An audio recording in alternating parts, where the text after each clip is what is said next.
I'll tell you, the Petty team in 1959, you really owned Columbia Speedway because your daddy won both Grand National races. And you won, yeah, you won the convertible race down there. Yeah, I didn't realize that. Yeah, that's true. Because I go back and look at the records, it was Yeah. all three of the big races the Petty teams had won. All right, let's go speed forward a little bit to 1962 and talk about another Petty in Columbia Speedway. As I recall, that specific night, my brother, right? your brother Maurice took that second turn, and I really didn't realize how high that embankment was till I looked at it when we started cleaning up this track. But tell us what you remember about what Maurice said after that. Well, you know, he'd run a few races. I don't know, he'd run 10 or 12 races or something, and he got hung up with somebody coming off the second corner and went off the back stretch and turned the thing all over. I don't know how bad he tore it up. Don't remember that.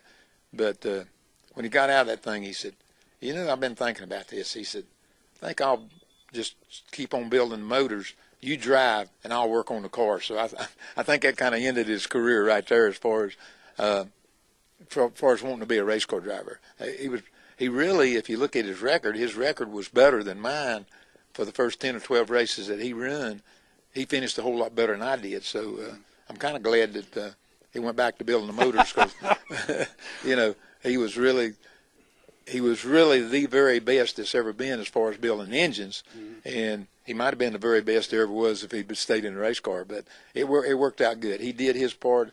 He did the engine work from then on, and you know, I think it's 70 or 80 wins that he worked on the engines of that come out of Petty Enterprises. So you know, he's so far ahead in being the engine builder. There's not even a second place man. You know what I mean? Right. Well, that is of interest to me and to us because of the Columbia Speedway Festival, and I think of it as the start of a career for one Petty and the ending of a driving career for another Petty. But like you said, it put him in the engine room, and it started another career for him too. Another career.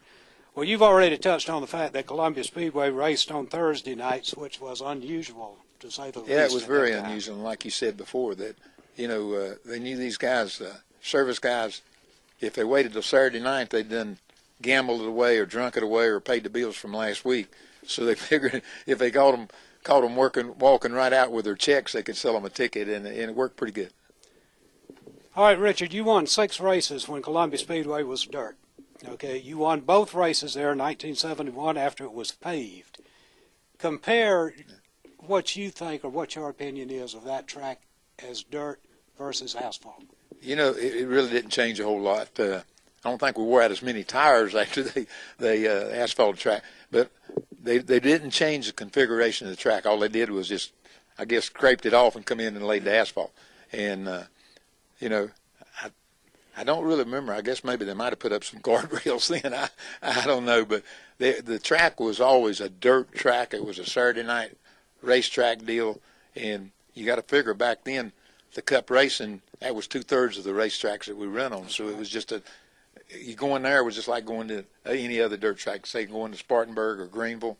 You know, they had the same basic Saturday night deal, but at that time it was the most modern thing going, and you know, but now we look back on it and see how crude it was, but also was the cars were crude, the crews were crude, drivers were crude. So at that time it was the very best going around, and I don't think they ever spent a whole lot of money on Columbia. I think they just opened the gates and cleaned everything off, and I don't know if they ever painted anything down there or not. But R.J. Reynolds did when he came in. Okay, well, yeah, when Cup deal in '71, right. But all those other years that I don't think they really done a whole lot of maintenance. I think they'd come in and scrape the racetrack about an hour before the race started. But they did. They had a really good surface when we run dirt. It was as smooth as a dollar to start with. They never had a lot of dust and stuff. So the guys they spent a lot of time working on the surface, maybe not the grandstand or concession stands, but they did spend a lot of time on the track. You remember the guardrails down the front straightaway? Yeah, I remember dodging the first time I got there, but they were just boards just up against the, I guess they had a little bank behind it. I don't know. And then the later years down the front straightaway, railroad tracks, remember that?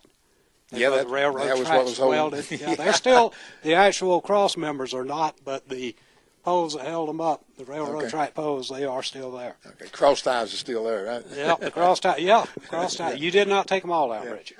All right.